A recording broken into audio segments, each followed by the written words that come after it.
aka the Mayan vibe, aka basically R-rated Space Jam. Seriously, the Popol Vuh is one of the few surviving ancient Mayan tales and is a story of two whooping brothers who murder everybody in a tale that is literally them bawling the F out and putting their nuts on the devil's face like... And I'm not even exaggerating, I'm underselling actually. So get ready to learn about the Mayan R-rated version of Space Jam, a story that starts in a time before humanity even existed, a time where there were only gods and other celestial beings, and two of them were the twin brothers Hun-Hunahpu and Vucub Hunahpu, who spent their time playing the Mayan version of basketball, sometimes called Pok-a-tok, but authentically known as pits. And the boys loved themselves some pits. No, that sounds weird. The boys loved themselves some pits. But even back then, for every handful of hoopers in any Mayan godly barrio, there was an unfriendly neighborhood Karen. So in this particular tale, one particular ancient Mayan Karen got super pissed off at these boys playing pits, all noisy and stuff. So pissed off that instead of secretly stealing and deflating their ball, this unfriendly neighborhood Karen decided to go to a Karen Anonymous meeting, aka the Mayan Underworld, aka Xibalba, and told her Underworld god buddies that the Mayan basketball bros, they have to die on some god-on-god crime type of situation. And so it was then decided that the way to kill them would be to literally have an ancient Mayan Underworld version of Space Jam. They invited the boys into their underworld lair to hoop against their evil team of evil. And so the boys laced up their air cuckoo cans and came to ball out in the underworld Xibalba, where the boys were murdered and their heads were severed from their bodies and then hung from a fruit tree. Don't you love it when who you thought would be the main character dies early in the movie? Huge fan, personally. I would recommend you movies where that happens, but that would be a major spoiler situation if I did that. An eternity went by, and then, one day, an innocent princess from the underworld was plucking fruits from a fruit tree, and she didn't notice the skulls of our late hoop twins hanging amongst the fruits on said tree, not until she touched one of the skulls and it spat into her hand and she became pregnant. Yes, this is a metaphor for premature ejaculation as well as the first case of Me Too.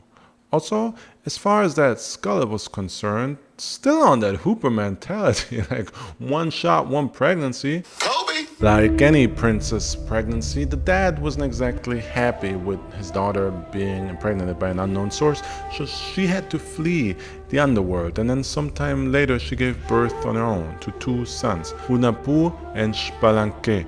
And as the twins got older, they uncovered what had once happened to their father and uncle, and so they decided it was time for some good old-fashioned vengeance. And when I tell you, these boys started playing ball with a viciousness, epic training arc type of stuff. Man, these boys were not playing pits for fun. They were on a mission. Think basketball revenge movie meets Gohan and Goku training in that room of spirit and time type of energy. These boys were ready to revenge ball out against anybody. And with all this training over the years, sure enough, the Underworld Karen Council took notice of the noise and decided to file another noise complaint. And thus the boys were officially invited too.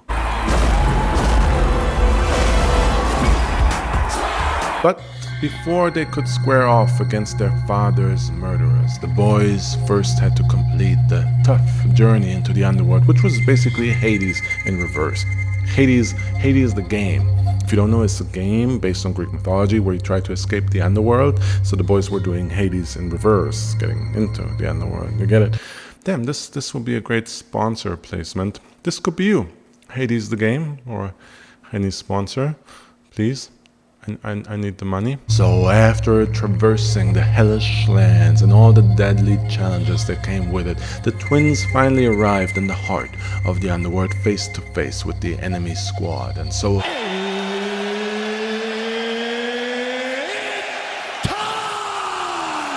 And man, the boys were primed, prepped, and ready for everything except for a rigged game ball infused with dark magic that has spinning blades coming out of it.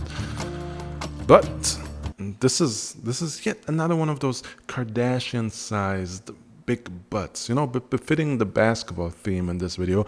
But despite the sharp and deadly obstacle, the boys somehow managed to not lose their hands, nor did they lose their heads, and actually calmly played Team Karens from Hell to a tie in Game 1 of the series. And because the Underworld Lords were surprisingly big on hospitality, after the tie game, they actually offered the boys accommodation to rest and recover for Game 2. Except the accommodation was actually a house on fire. Surprise, motherfucker! But, and again, think Kim, Chloe, or Kylie type of big butt situation, basketball theme of course.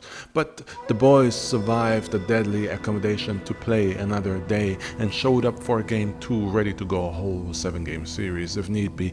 But after their second game, their accommodation was a house filled with man-eating jaguars, and after that they were put in a house filled with bats. And surprisingly, after surviving the firehouse and the jaguar house, it was the bats. It was the bats that killed them. Yeah, one of the bats ripped one of the boys' heads off.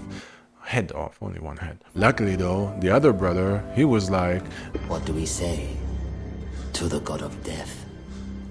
Not today! And so he just sewed his brother's head back on like a Batman origin story on crack. And after Bro 1 reattached Bro 2's head, the Bro twins were like, It became personal with me. and the boys showed up for Game 4 ready to go, and they absolutely and utterly whooped Team Evil Karen. So after the game, the Underworld Lords decided to just burn the boys alive this time. Both of them. So yeah, that was that.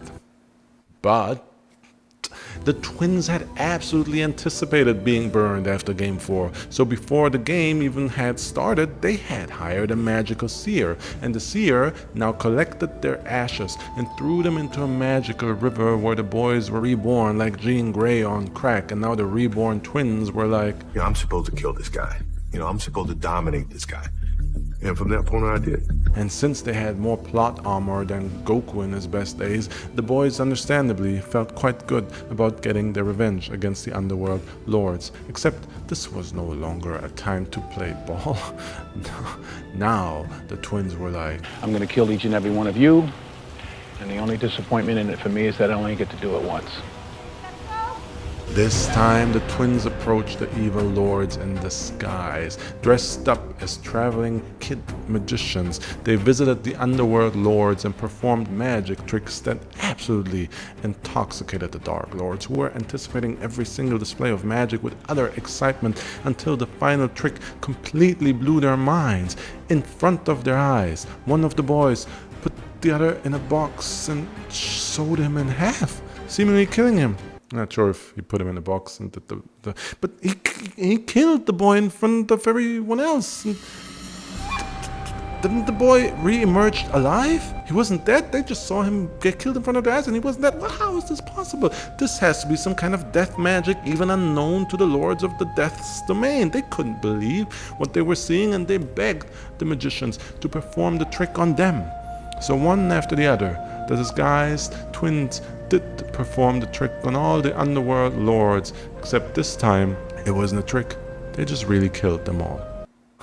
And after it was all said and done, the hero twins ascended from the Underworld to be the sun and the moon who forever reside over day and night. And under their protection and watch, humanity was eventually created to inhabit the planet where we've been living happily ever after since. Well, except for the 2 world wars, the countless other wars, and all the horrific crimes we commit on the daily, but damn, maybe the Underworld Karens had a point.